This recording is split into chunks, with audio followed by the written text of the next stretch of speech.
Yes, mga kasangkay, nandito po tayo sa Hakuba Street. Ngayon, mayroon kong ipapakita. Itong aking ipapakita sa inyo. Kung mahilig ka sa basketball, mahilig ka sa sport, kung ano mga sport na gusto mo.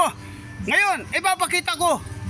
Kung natatandaan nyo, ang laban ng Utah Jazz at saka Chicago Bulls na kalaban ang ating isang pinaka-legit na idol, Michael Jordan. Ngayon, mayroon tayong ka-look-alike. Ngayon, walang iba kundi si Russell Rose. Ito, ay natatandaan nyo, yung kalaban ng Utah Jazz. Ito, papakita ko na sa inyo.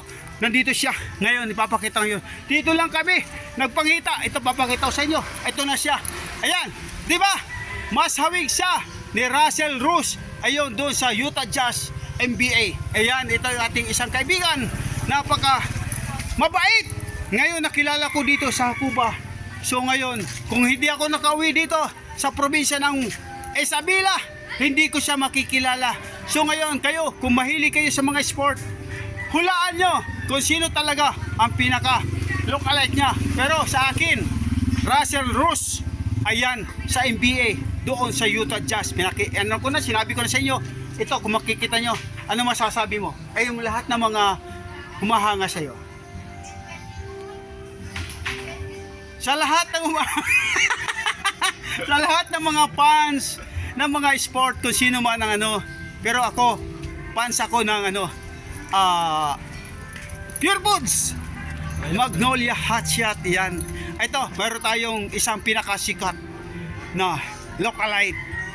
Walang iba kundi si Russell. Yan. Yan, nagano.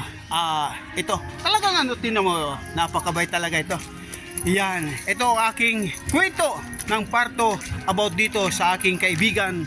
Dito ko lang siya nakilala sa Isabela dito. Maraming salamat po. Kung kayo mahilig sa sport, huwag natin kalimutan na suporta po natin si Idol Russell Rose sa Utah Jazz. Yan.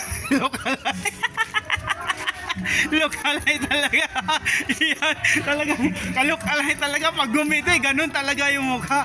Pero kung talagang nagustuhan nyo, huwag niyo kalimutan, follow, i-like, i-share. Dito nagtatapos ang aking kwento part 2 ng Russell Rose. Maraming salamat po. Bye-bye.